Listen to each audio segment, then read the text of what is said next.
First of all, I believe as a lawyer that what APC did is unconstitutional by the express provisions of the Constitution. Section 15, subsection 1, that defined the political objectives of Nigeria, talked about our motto: unity, faith, peace, and progress. Subsection 2 said, accordingly, national integration shall be actively encouraged, whilst discrimination on the basis of place of origin, religion, ethnic, linguistic, etc. shall be prohibited. Use the word prohibited. Then if you descend to 3D subsection, he said the state shall have a duty in pursuance to the pursuit of national integration, shall encourage the forming of associations that cut across ethnic, linguistic, and religious barriers.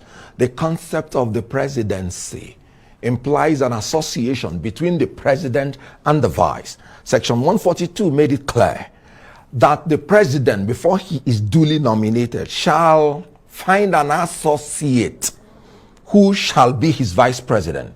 So the concept of the presidency is an association, and the state has a duty to ensure that when you are forming that association, it must cut across religious barriers. Look at subsection 4 of that beautiful section.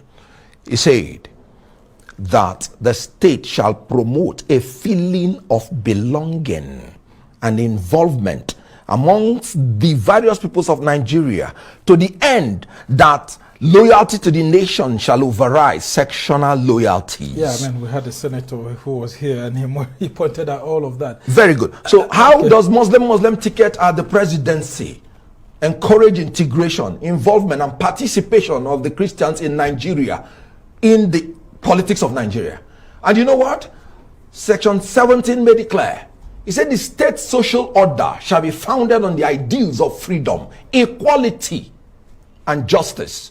Equality amongst the religions and even in the population. The religion is almost 100 million versus 100 million. So how do you say it? And let me descend to the constitution of APC. Being a former member of the Presidential Campaign Council, the APC summarized it and even made it more strong. That's in its constitution. Constitution of APC.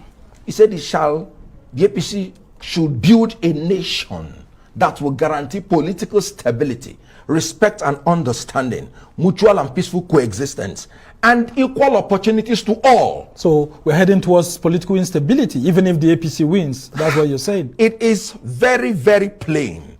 When you have the president and the vice of a religion, no matter what you do, you are already flawed. You cannot, it's unappeasable. Now, can't we balance that with maybe the president of the Senate, yes, and a speaker of the House of Representatives coming from the Christian faith, or maybe even traditionalists?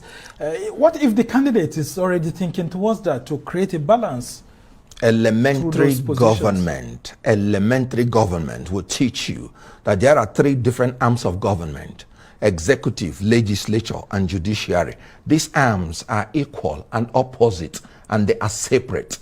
So why would you talk about balancing the legislature with the executive? No, they are not an association. You balance the executive with the executive. You balance the legislature with the legislature. You balance the judiciary with the judiciary. That is the concept of the federal character and zoning arrangement. Even in the judiciary, where it is by appointment, they still take note of our federal character. And the conduct of affairs of every government must reflect that federal character. So you cannot... There was a call actually for a southern presidency. Yes. And we've got someone from the south in a very big party, in fact, the governing party. Why would someone like you want to leave that governing party when there's a southern candidate just because of the issues of religion? Because, I mean, some others are saying that these are issues that can be settled if eventually the south gets the presidency. As a young man of 24, it pleased the Almighty God to bless me with fame and fortune. I happen to be the first actor that acted the first movie that started Nollywood. You do not contemplate that I will enter politics for my self-aggrandizement. No. Nigeria is my pursuit in politics, and I will keep searching for it until I find it. So whatever you want to give me as a person is secondary. Give me Nigeria. Give me stability. Give me employment to the youths. Give me sense of belonging. Give me participation of everybody. And you would have made my day. I was in APC all this while. I did everything. I erected the secretariat of APC in my ward, in my local government. I saw you defending Buhari even when it was good, very difficult for a lot of his persons to beautiful defend him in the southeast. APC has done nothing for me personally. Have you ever seen me complain? And I'm not going to complain. So what party are you moving to? I am not contemplating any party yet. But I must have to tell you, a friend of mine, a northern brother of mine from Kano State, when he learned I was coming to this program, he told me that I must be obicentric going forward. You should join the obedient movement. Good. This is a northern Muslim talking. Anybody that is telling you that northern Muslims will not support Christians is telling you false statement. And that is the problem with bringing octogenarians to manage your party and manage the affairs of government. Senator Adamu. Have you joined the obedience team?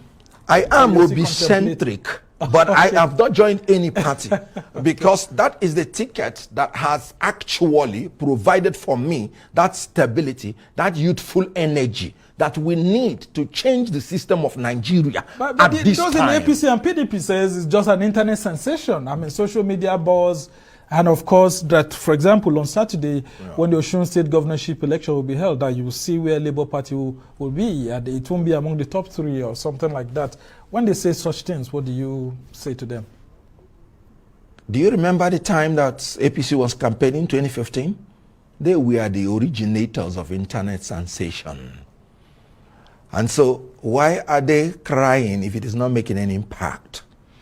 When I read business administration, they taught me that the strategy of marketing starts with drawing attention. We call it the IADA principle. Attention, interest, desire before action. So stimulating attention of the people is the first thing you have to do when you want to market a product. And Obi is doing that well? They are doing it effectively well. And that is why those people are rattled. Okay, as we try to round off this conversation, we've seen a lot of actors like you pitching their tent with this same presidential candidate that you're running away from. I mean, so if you're going away, some of your colleagues are going to Tinubu and all of that. What do you make of such moves? They are making the moves as actors, simpliciter, that are entitled to the appearance fee. So they're acting movies. You can say that again. So there's an element of deception there. I wouldn't say that with you. But they have the right to go in as actors and ask for the appearance fee. I am going in as a politician that understands the rudiments and implications of the decisions I'm making today for my future and the future of my children. Yet unborn. Tinubu had got a bishop or a pastor like Buhari did and all of that. Do you think that the Southeast would have voted for him? Other parts of the country would have voted, because I mean we saw Buhari and Oshibanjo, and yet the Southeast, a lot of politicians there were trying to run away from that. A lot of persons were still tied to PDP and all of that. Do you think by doing that, that can resolve any issues for Tinubu? Now, PDP has been the greatest fraud on Southeast, and that was one of the reasons why I left the party. I told my people PDP was going to ruin them politically, and PDP has done just that. They have been sheepishly following PDP from 1999, giving them 95% of their votes, whether it is a Fulani Muslim or a Christian from South, or it was PDP all through. Now, PDP, after 24 years, did not even consider them qualified, not for the presidency, not for the vice presidency, and in the ticket of the presidency, for a party they sacrificed all, they got nothing. So PDP... Ifeanyi Okonkwo are not Igbo enough for you. Ifeanyi Okonkwo is not from Southeast. When you talk about geopolitical zoning, you are talking about geographical expressions. You're not talking about... He's a full Igbo. It's just that he finds himself in Delta State. Good. Which happens to be in the South. Good. Very quickly before we end. Then it will be very, it wouldn't be, it would accord to justice for him to take things that will come from South in the name of Igbo, and then come back to take things that will come to Southeast in the name of Igbo. There are Yorubas in North Central, in Kwara State. Would you want them to take the position that is meant for Southwest? So Okonkwo is Igbo. I have no doubt about that. I love him and respect him for that. When it comes to geopolitical balancing, he is South-South. And he has to allow what has to do with Southeast. That if Tinubu had made Yes. a pope or a bishop or pastor, Yes. his advice, would the Southeast have voted for him quickly? Now, just before when you want a region or a geopolitical zone to vote for you, what do you have for them? Okay. That is politics. It's about the interest of my people. Our people that have been ruling us have been very, very, very extravagant in their failure. Just as the Senator Adamu has been publicly proclaiming his proclivity to primordial sentiments. Now, my people must learn to negotiate their interest in order to give their votes. That they have not done. Thank you so much. Kenneth Okonkwo is a former member of the APC Presidential Campaign Council, an actor, lawyer, businessman, and all of that. We must thank you so much, especially for your passion for Nigeria. And that's how it's been for this edition of the Arise interview. Do join us again tomorrow from me and the entire team here in Abuja. Goodbye and thank you for watching. I'm Somna Sambo.